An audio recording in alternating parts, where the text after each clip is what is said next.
All right, we're live. Welcome to Dive into World Building. I'm Juliette Wade, and today our guest is Laura Anne Gilman, who is exceedingly awesome, and I love your books. Oh, please do tell me more. Yeah. Oh, believe me, we can talk for an hour about this. So you have been on the show before. And I believe we talked about Silver on the Road, and we had some hints at that time of things to come. And I was like, oh, I got to see the things to come. And so since then, I have been reading, and I'm not quite done with Red Waters Rising. So you don't want to kill me I don't care about spoilers. It's cool. All right. But these are such cool books, and we geeked out a little bit, generally speaking, about this environment that you've created, and the research that went into it. But just for people who aren't less familiar, do you have like a prepared paragraph that, that explains what this world is about? About the territory? Yeah. It is a alternate American history world in which the entire area that would have become the Louisiana Purchase, which is to say a huge chunk of North America from the Mississippi River almost to the West Coast, was never owned by either the French or the Spanish, so therefore could never be sold to the United States. It remains its own independent entity and is protected by an individual that outside the territory they refer to as the devil. Inside the territory, they sometimes call him the devil, sometimes the old man. Isabel calls him boss. And his identity is very, it's very hand-waved, I guess. Intentionally vague. Yeah, but I think it's cool the way that you've handled that, actually. Because you very clearly get the sense that people just call him the devil. And that he's a powerful guy, and he's very mysterious. But, right? There are hints throughout. I mean, it's made very clear in the first book that he does not, his physical identity is not static. He changes, sort of fluctuates through appearances. There are hints throughout the 3 books and other short stories that I've written that if you take them all and put them together, you kind of get an idea. And actually there'll be a short story collection coming out towards the end of the year. Woo. Called West Wind's Fool. And there are a lot of much more blatant, and not even hints, they're just comments about what the devil is or who the devil is. So you get a little bit more. You never really get all the story, but it becomes a little more clear with every piece of the puzzle. Every story is a piece of the puzzle, and eventually you will learn. I mean, if you've read my books, you know I don't like spelling things out a lot of the times. I expect my readers to be paying attention, which is why I'll never be a New York Times bestseller, I guess. And part of the fun is for me is seeing who's putting it together and how they're putting it together. So he's actually a pretty key piece of this whole puzzle, right? Very much so. It was there a moment when he came to you?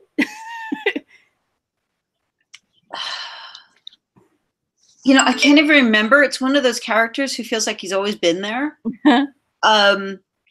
I had Isabel first. And I knew that obviously there was going to be somebody who was in some way protecting the territory. But it wasn't until I started writing him that I realized who and what he was. And interestingly enough, I got his eyes first.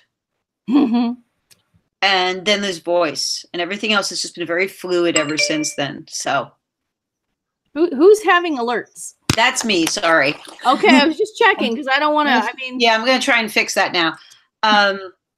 So this short story collection, Is that going to include, I know there were a couple of stories that predated the first novel in the sequence. Yeah. Will that go back and collect all the stories in this universe? Or it will have the first, hang on a second, let me take care of this first. I feel very alerted. Well, when the devil's around, you got to stay alert, right? Yeah. The devil there needs was more alert. there will be the 3 short stories that have already been published, which is Crossroads, The Devil's Jack, and Boots of Clay will be in the story collection. Also, the short story that became Silver on the Road will be in this, which is going to be fun because nobody's ever seen that short story except my agent. And it's very similar up until the point it's not. Interesting. So it's like an alternate universe version then, right? Yeah, pretty much. Well, yeah. What would have happened if? And then there's going to be a new short story and a new novella. Sweet. And who's putting possibly that out? also, I was talking about this over the weekend. Also some factual. What did you call it? Fictional nonfiction. Fictional nonfiction. So there's going to be a little bit more history about the Devil's West in there. Simply because I know it, I might as well use it and share it with people. Oh, so that's going to be in the That's collection cool. as well? A little bit of it, yeah. Oh, that's interesting. So for anyone who wants to set a role-playing campaign in that world, that'll be Yeah. You know, I've actually been thinking about maybe on Patreon or something doing a full write-up on how you could do that. That would That be might be really fun. cool. Yeah. I So- mean, as I said, I've done all the damn research. I might as well use it. Somebody else should get some use out of it too. For sure, for sure. Well, I mean, the thing that comes through on every page is just the richness of what you have. And without all the research that you had done, I'm sure that sense would not just sort of radiate outwards from these books. It's incredibly impressive. I mean, yeah, there's always something new too. I remember I asked you back the last time we spoke about whether you were going to go down and check out, you know, the swamps of Louisiana, and guess where we are now. I remember you asking me that and going, get really close to that. The sad thing is I did not get to go and do my usual hands-on or boots on the ground research for Louisiana because the period that I'd set aside for it is when they had the floods. Oh, and wow. I don't care how badly you need to do research, you don't go into a disaster zone. Yeah. So I had to rely on feedback from people who are already there and my own memories of a trip many years ago. And my own great driving hatred of humidity. I relate to that. Paul relates to that today too. So, Juliet, did you figure out what Red Branch is? Or have you gotten to Red Branch? Red Stick? Red Stick. Yes, Red Stick, Yes. not Red Stick. Right, you figure out what that really is in our world? I know French. I do not. So when Laura Anne told me, I went like, "Don't!" No, I was like, the town of Red Stick, I'm like, Baton Rouge. Well, the funny story is that I had my copy editor actually called me out and he's like, this is in the wrong place for New Orleans. I said, that's because it's not New Orleans, honey. And he went, oh. And I'm like, you speak French. I know you speak French. He's like, yeah. Oops. I figure, you know, at least that means I created the city well enough that he didn't, you know, automatically make assumptions about it. But it was funny. Yeah. Yeah. I thought that was the biggest, most obvious thing I'd ever done. And it's what keeps tripping people up. That's funny that it keeps tripping people up. Well, I think that they're making assumptions, which is always dangerous to do when you're working with a alternate world. Yeah. That, well, it's a big city in what's probably Louisiana along the banks of the big, you know, the old muddy. Therefore, it must be New Orleans. Yeah. No, I hear that, and I think that would be easy to fall into. So you mentioned there's the Free City. So if that's New Orleans, then what's the Free City? I knew it wasn't New Orleans, but yeah, because you had the Free Cities right there, and that was clearly New Orleans. Yes. So tell us about the Free City. It was actually sort of a throwaway thing because I knew I didn't want to use New Orleans. There was no way that I could make it historically work.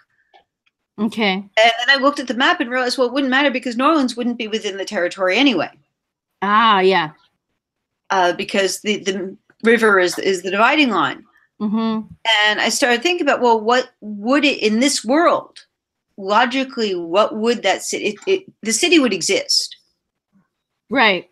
But it wouldn't necessarily be French because the French had never owned that area, right?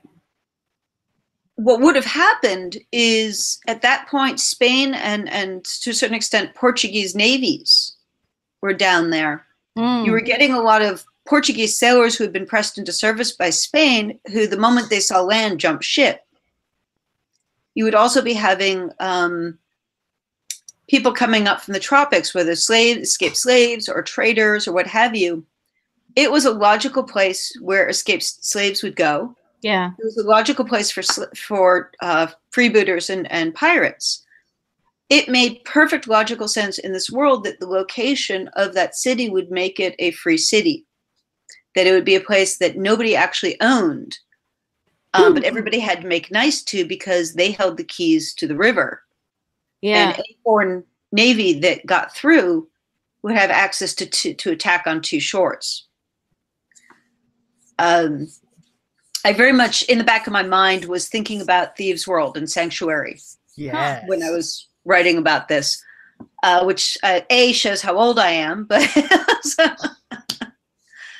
but it just made sense that this was the only logical thing that city could have done in that world. I'd given myself the parameters. There was nothing else I could do with that space, and be true to the history I'd set up. And the further I've gone into it, the more I've been curious about what's happening with escaped slaves and slavery and that sort of thing. But I think I haven't gotten quite deep enough to be sure that you're not going there already. So, have you met Auntie yet? What? Have you met Auntie yet? Auntie? No. Okay. 147 so far. Oh, like I'm going to remember what page. No, I mean, you just talked to Sarah. Okay. So yeah, it's around there. I mean, it's even as far back as Flood. There are references to basically if they can get across the river, they have the same slaves have the exact same rights as everybody else, which is to say they have to abide by the agreement. Yeah. Yeah. I'm getting echoes. Who am I getting echoes from? Is it Paul? No. Is it me? I hope not. It could be you, Lauren. Yeah. Uh-oh. Yeah. Well, I don't know what to tell you.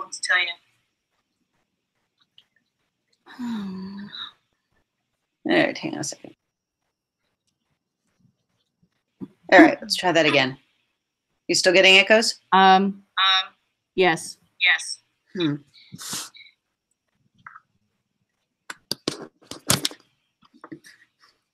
Oh well. Well, we can just do what we can do. Yep.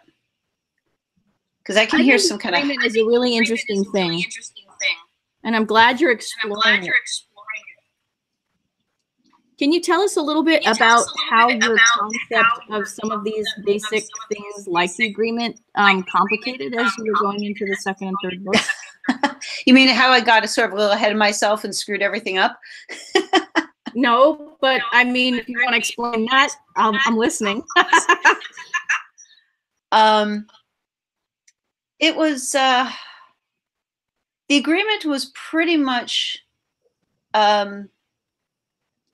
me trying to figure out some way logically again that the devil could restrict and protect, and the it was very fluid. In the short stories, it's very fluid because it doesn't really come into play.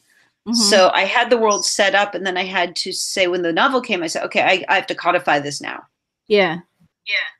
Which is the worst thing. If you don't start off with a rule and then you have to go back and say, okay, how exactly does this work? And you have to retrofit stuff. It's a headache. But with the agreement, I really just want something that would be both incredibly vague and simple, and yet at the same time would be a sticking point plot-wise for where I wanted the story to go. Mm.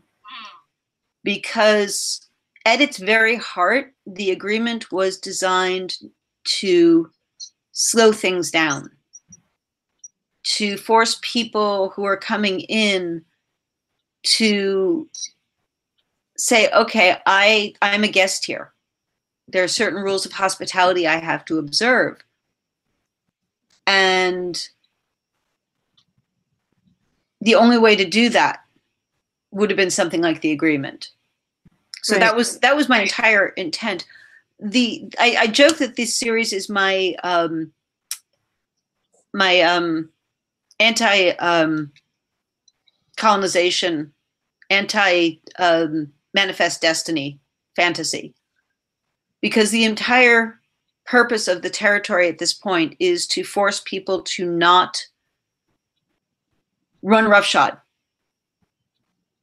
So that really, that was the agreement. The agreement was to force people to behave themselves, at least long enough that they would start to think that this was their home and they had to protect it also, rather than taking advantage of it. Makes sense. Unfortunately, like all such things, is pretty much doomed to failure. Yeah. Well, it's definitely going to be complex. And now the sound is getting even weirder on my end of things. Yeah, I'm hearing siloning. Yeah, I've got some kind of background noise too, but I'm not sure what it is. Hang on a second, let me.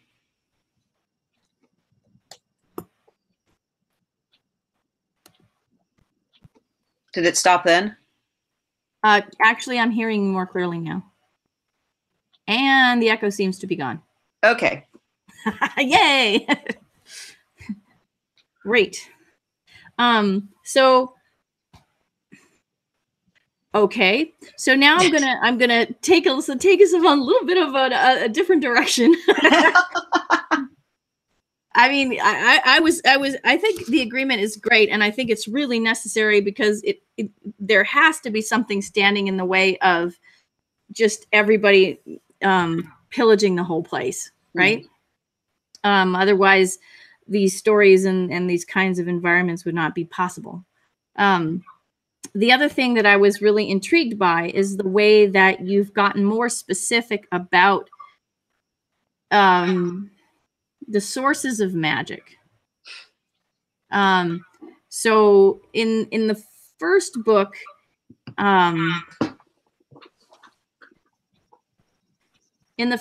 what I'm hearing is that there's magic in animals, there's magic in places, there's magic in the ground and in the road, and it gets codified a little bit more as you go forward and you start talking about bones and air and water. And can you explain that a bit? It's very much not so much animist magic as a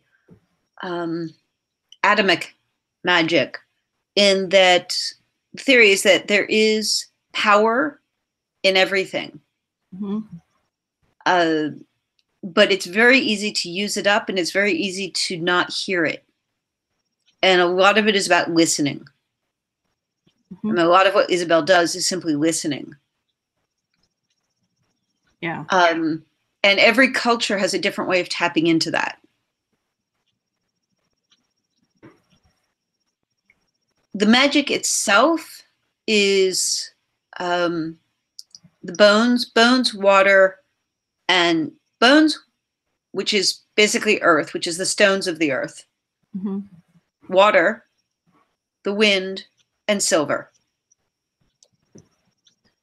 And silver's kind of, think of as the blood of the planet. Mm-hmm. And all of these things have different strengths, different uses, different awarenesses, but they are all very much aware. They're aware in and of themselves. Yeah.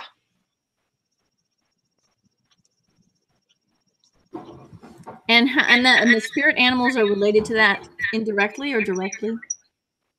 Good question. Yeah. It's all part of the same. Mm-hmm. I think that's a thing that we try.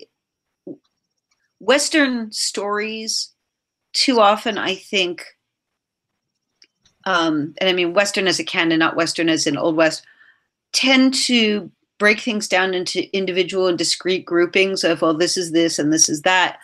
The magic of the territory is as much a single whole that's just perceived differently and has different sort of aspects to it. But you can't say, well, this is this and it's not connected to that. So the spirit animals arise the same way mythology arises, which is there's a element that we need to observe in some fashion. We need to be able to say, this is what it is, this is how we interact with it. Therefore, you have spirit animals. As to what they actually are, that's up there with what is the devil. Yeah. I know, I'm not necessarily telling. Or at least more to the point, I have a very, very good idea rather than knowing. I figure if it ever becomes necessary to have it in a story, then I'll have figured it out. I like the one. Okay.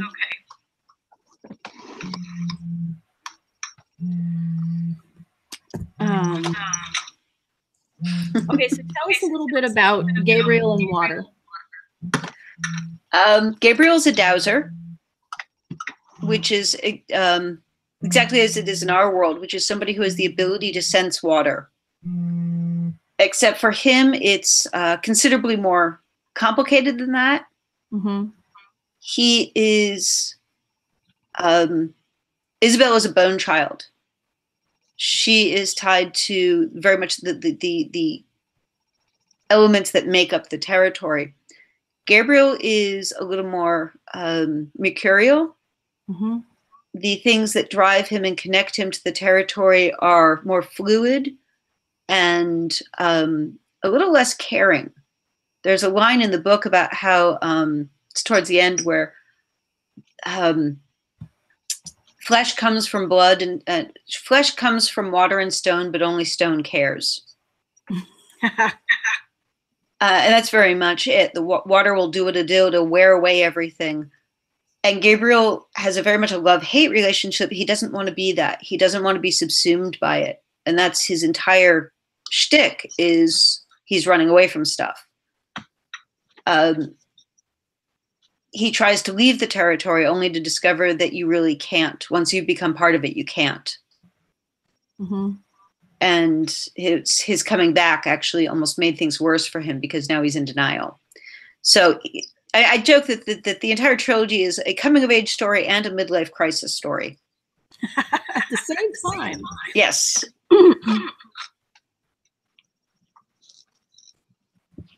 Cool. And they're also, I mean, it's, as I said, there's people who are tied to the water, people who are tied to the bones, magicians with the wind.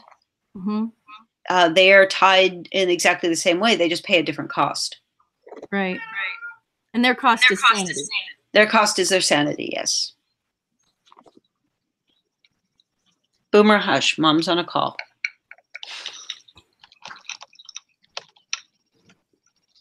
Sorry, the large orange cat has decided he needs attention right now. Well, he's welcome. We can totally say hi to him if you'd like. I don't spoil him. But yeah, it is because it's Isabel's coming of age where she's figuring out not just as going from child to adult, but figuring out what she's become. Mm-hmm. Gabriel's also figuring out what he's become, but he has pushed it down and put it away for 20 years. And now it really does, especially in Redwater's Rising, comes and bites him on the ass. I'm getting Yeah, big river things happen. Mm. What did you say, Paul?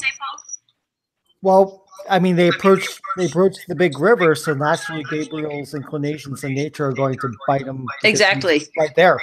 Yeah, he's been avoiding it for years, and now he has to take her to it.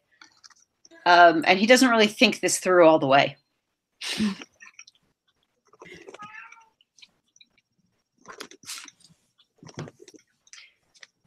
And that's a huge thing in terms of world building, remembering that water is, I mean, we talk about the road, we talk about the bones. Water is a constant too. It's just throughout the books, he's dealing with creeks and in small rivers, Right. Rain, underground springs, things that are smaller and manipulatable. But he has stayed away from the larger rivers. They've stayed away from any larger body of water.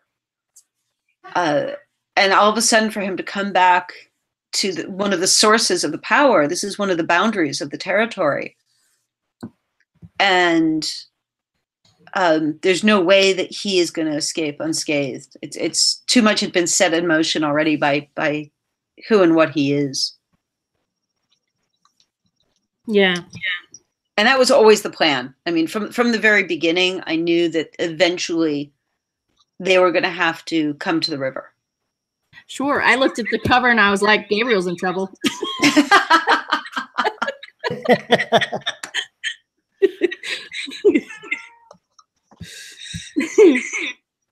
Yeah, just a little bit. So how old is Gabriel? I'm sorry? How old is Gabriel? In my head, he's in his late 30s, early 40s.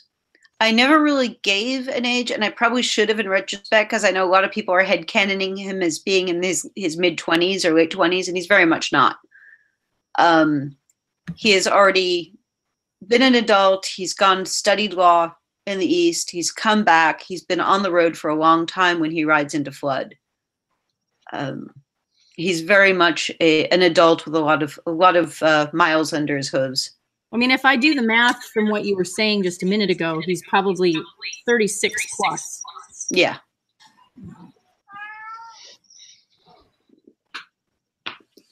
Which is also why I set it up.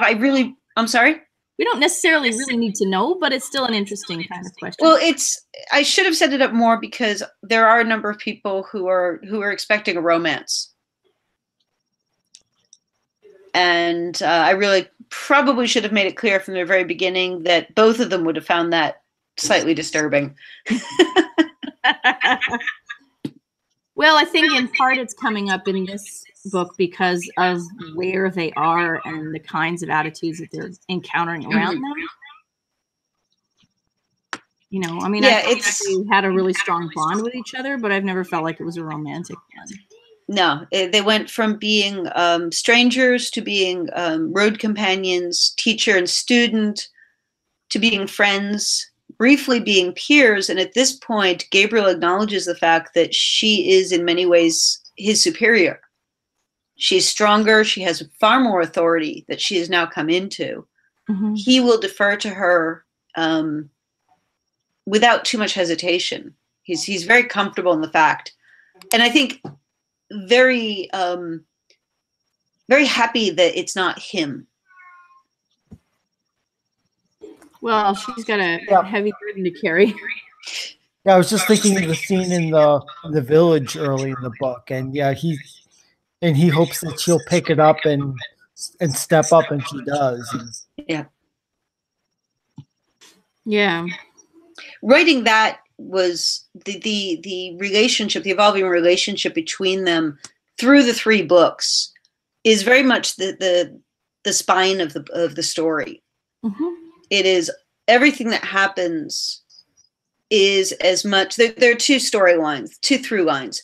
One is the story of their evolving relationship, and the other is the story of Isabel's evolving relationship with the territory what she is expected to do and the problems that she's facing, which she thinks at first is just, okay, we just have a problem. And by the end of the third book, she's realizing that it is a problem, but it's not the problem she thought originally. It's not a thing that can be defeated. Mm-hmm. But it's difficult with the territory. There's so much going on and so many little byroads that I could go down at any given point. In the third book, we get reference to the first or the previous left hand, who has been dead since before Gabriel was born. There hasn't been a left hand in a very long time, but in Red Stick, they remember. Well, what do they remember? What exactly happened? I know, but it couldn't fit into the story. That wasn't this. It would have been another, 40,000 words, and my editor would have killed me. Yeah. Well, but I mean, I think that's the sign of a really vibrant and healthy world concept, in a way, is that you could follow almost any path and find something really rich and wonderful there. Right? I mean, so yay, perhaps one day. Yeah, but I get a lot of people going, but why did you even bring it up if you're not going to follow it? And I'm like, because that's something they encountered. There are great many threads that are not woven back into the main story. Mm-hmm. Some people call them loose threads. I call them fringe. Yeah. Because it is part of the overall texture and appearance. Things are not neat. Things are not going to be wrapped up in a complete package at the end, because the territory is just too damn big. Yeah. How many books have you got planned? I hear there are more. Well, at this point, the trilogy, the ride is over. Okay. I have, in addition to the story collection, there will be a novella coming out tentatively called Gabriel's Road, rather, that takes place after the end of Red Waters Rising, where we learn a little bit more about what happens towards the end of that book, the repercussions of that, and Gabriel finally dealing with his shit, basically. A worthy thing to write about.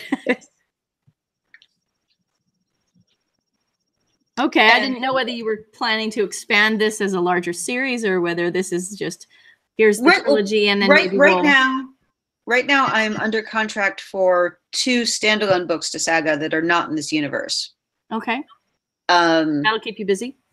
Well, I'm in the process. I was actually supposed to hand the first one in today.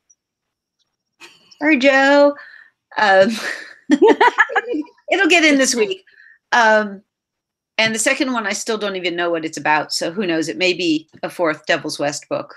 We get to determine that after I hand this book in. Okay. But the current book is actually 1774 alternate American Rebellion. Oh, interesting. That sounds fascinating. Sure does to me too. Well, the problem is that the American Revolution has been done so many times in fantasy or alternate history or whatever that I needed to find some way to approach it differently. You want to tell us about that? It is the story of a young woman, again, who should have gone back to the old country to study and learn the magic of her family. Because of political unrest, she can't. She gets sort of shunted off to a distant cousin in southwestern Massachusetts. And the story then sort of switches from, you think it's going to be about this girl coming of age, and it's actually about how this entire village is, and the various people in it are dealing with the fact that there is unrest, that magic is being brought to bear against them, And if they use their magic, their own neighbors could turn against them. So I've got a little bit of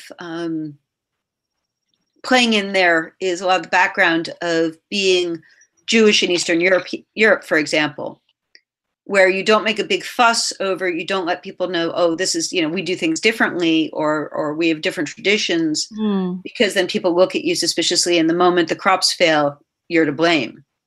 I see. I also bring in a little bit, the witchcraft scares of our actual history, and conflicting magical systems. So it's fun. And there are werewolves, I discovered. Oh, nice. Which I think is the first time I've actually written anything with werewolves. Well, there you go. There's always a new opportunity.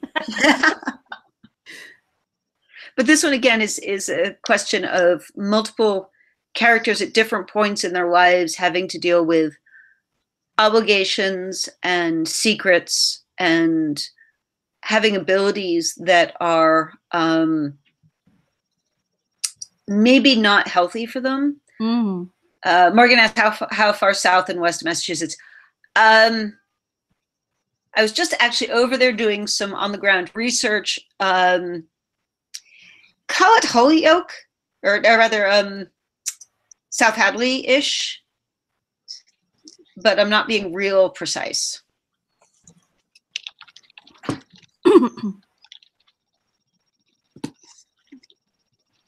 Sounds really interesting. Well, I hope so. My editor will tell me in a couple of weeks. Fingers crossed, right? Yeah. But it's a standalone, which is something I have never actually done. Everything has always been a series. Oh, yeah, that's cool. Yeah, whether a trilogy or a quad or, a 10-book never-ending series. Thanks, Retrievers. But this one is very much, okay, this is the story.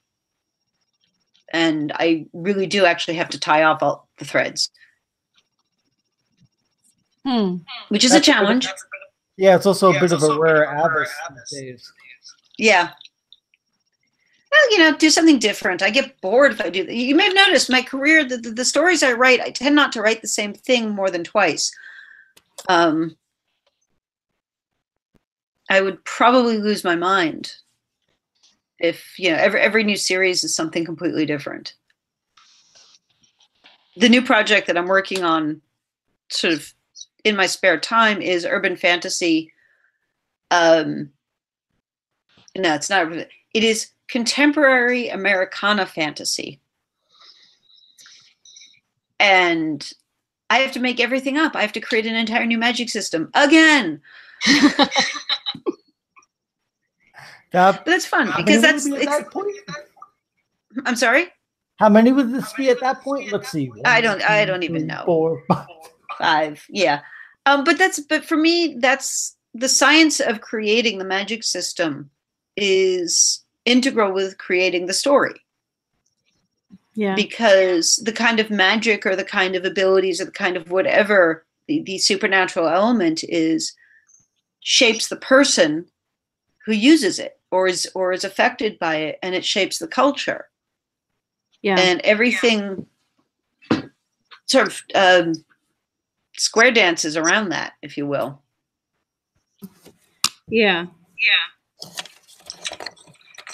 Well, I have one more question I wanted to ask about Devil's West, and I was actually, I hope you don't mind. I was wondering if you could talk a little bit about your experience using the various languages that you use in the book. Oh, God. Worst, best mistake I ever made. I needed there to be a lot of languages in this book. And more to the point, I needed there to be a lot of languages that my main characters didn't necessarily speak. Mm-hmm. That was incredibly important to this world, that there are all these people coming in, and English is default, but so is Spanish, French to a certain extent. But there are also other tongues. And I was very fortunate that I have some friends who are native speakers who were able to help me out. But at least one point, my copy editor said to me, "This isn't accurate Spanish." And I said, "Yes, because that's Portuguese." Yeah. I noticed that. Oh. I noticed that. And I've already gotten, as a matter of fact, I have to send an email back to somebody who called me out and I got a word wrong. And I'm just gonna be like, yeah, it's a different accent. That's what it is.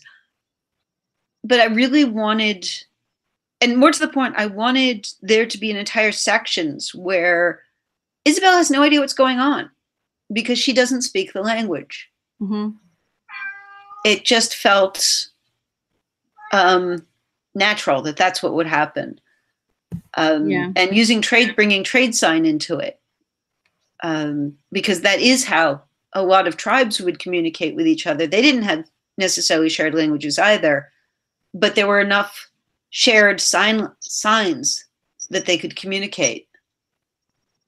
And I try to make use of that also. Yeah. But it really was complicated, and given my druthers, I would never do that again.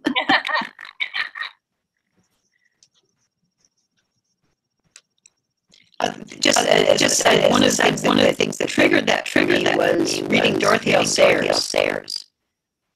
And there are a number of scenes, most notably, I think, in Busman's Honeymoon, where Lord Peter will just go off in French, or with his uncle, or they will speak Latin, and Sayers does not translate it. You've got to figure it out, or you just say, okay, I can't, and you jump over it. Mm-hmm. And that pissed me off the first time I read it, but then I started to think about it. I thought, no, actually, that's kind of cool. It gave a certain reality to the world. Yeah. Also, it makes people actually, we've Google now. You can go and get a very, very vague, rough translation if you need to. Well, it's so rare to come across works that really take the language questions on seriously. And the real difficulty that people have in making themselves heard in a multicultural environment, people often will kind of tiptoe around that because it's hard, right? But anyway, I wanted to see if I could hear your thoughts on that, because it's such an important and meaningful part of the whole series. Well, and also, it wouldn't have rung true if there was only one or even two languages in the territory. When you have those many tribes, all of whom have, different language groupings, you have the French traders coming down, you have the Portuguese sailors, you have the Spanish conquistadors and miners, you have Americans coming in with their own varying languages. In this particular history, the Inca people are still around, so you've got Quechua Inca coming in a few places. It really felt, if I hadn't put it in, I would have been missing a huge chunk of the world. Yeah, I agree with that. It's I'm so glad you decided not to walk around it. No, instead I plowed right in, throwing up mud everywhere. Good approach.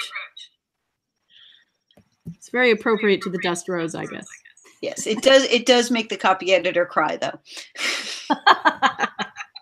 I believe you. Well, this echo is really bad, so I kind of have to sit quiet now. What I'll do is ask if anybody has any questions they'd like to ask you at the end of the hour.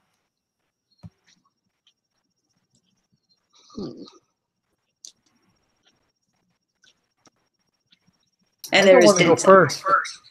Go first. Go first. How often do you make the copy editor cry? That I know about. I got Redwater's Rising. I think I have an entire folder of emails from the copy editor going, but wait, what? And then I would say X, Y, and Z, and he went, oh, and went back. So I don't know how much crying, but there was a lot of whimpering. So you have like a BDSM relationship with your copy editor. He did all 3 books. So yeah, at this point, I think I was going to say I've broken him in, but I may have just broken him. Shecky can take it.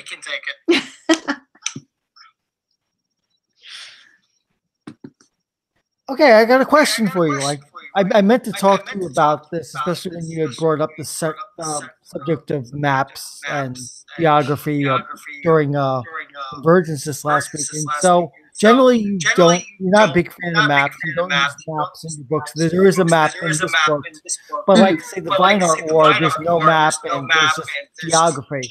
Here, in this trilogy, you were constrained by real geography and had to take those into consideration. So how did your writing process change and evolve given that sort of geography? I should clarify that it's not that I don't use maps. I use maps. I just don't think that the reader should have to need a map to follow the story. When I was writing The Devil's West, actually an entire wall of my office was covered with a huge, I mean, we're talking, I think it was 5x4 map of North and South America. That somewhere I probably have a picture of it that had notes written on it, markings, highlights. The entire route, the entire ride that Isabel took was actually marked out on the map so that I could judge distances and figure things like that. So I was very much using the actual map. And also it had this huge border where the territory ended. I just I don't want the book to feel too often when especially a big fat fantasy book has a map, people treat it like, okay, I need to follow this and this is where, and they'll go back and look. I didn't want people referring to the map. I wanted them to be just following the trip. I also think that at that point, I was like, it is North America. You really don't need a map in the front, but we got a map. I lost that fight. For Vinehart War, again, I was working with actual geography. We were talking about Greece. We were talking about France. We were talking about Africa. These were the actual places. It was just so long ago that there were different names. So anybody who wanted to pull out a map and start mapping it could. I didn't really feel the need to create, and this is the swamp of despair kind of thing, because it just didn't feel like that kind of story to me. I don't know if that answered the question or not. That does answer the question. I accept the correction of my misinterpretation of what you said. Yeah. I mean, my copyeditor would say I don't use the maps well enough, but he's also the one who thought that Red Stick was New Orleans. So, ooh, burn. Well, anything else, Jay or Morgan? As usual, I've stunned everyone into silence. I think the echoes have stunned everyone to silence, but I am sorry that is something we've had to contend with. Yeah. I think we're also getting some pushback on, but I like maps. I know. As I said, but the thing is, I mean, it's very easy to look at the map. I just didn't want people to feel like it was a necessary accompaniment. Yeah. It's like, don't put salt on your food until you've actually tasted it kind of thing. Mm. Also avoiding the Diana Wynne Jones tough guide to Fantasyland sort of thing of like, oh, let's follow the map now to every spot on it. I may have been strongly influenced by that book. I can tell. Well, you notice they never actually eat stew. Yes. Yeah, there's a joke about stew. A whole hour on the food you have here and how, yes, they don't actually eat stew, thank God. Not that I would expect you to actually have them do that in a book, but you know. Well, actually, learning how to how they would have created meals when you're on the road all the time. I mean, they weren't pulling a wagon. They didn't have a chuck wagon. They didn't most of the time have time to sit there and put a meal together. So I had to learn, like, okay, how would they do that? The bit with him soaking the beans in a bag while he's riding, that's an actual thing. And then you can just boil them and you've got food because they've been soaking all day. Mm-hmm. I also did learn how to trap rabbits, how to build a rabbit trap. And I have no idea if my rabbit trap would actually work, but theoretically I know how to do it. Cool. Did you just look up like rabbit snares? I did some looking up. I also have a number of wildlife survival guides, Mm-hmm. and actually looked at some prepper guides. And also many years ago, when I was a preteen, I went to a summer camp where we learned stuff like this. Not necessarily how to trap a rabbit, but how to cook over open fires. A little bit about how to find your way without a compass, that sort of thing. Yeah. So I was pulling back very old memories that suddenly were relevant and useful. As I said, I'm not sure my rabbit trap would work, but theoretically, I can catch dinner. Close enough. As long as somebody else does the gutting. Sounds good. Well, we've hit 6 o'clock. So I'm going to say thank you for all the time that you took to talk to us today, right on the end of the convention. Really glad that you could fit this in. Yes. And because of echo, I'm going to leave off my normal lengthy commentary about what's happening in Speak, and I will simply be in touch with you guys about Hangout. Thank you, Laura Anne Gilman, for being here. You're wonderful. These books are fantastic. Everybody go read them. And I will stop.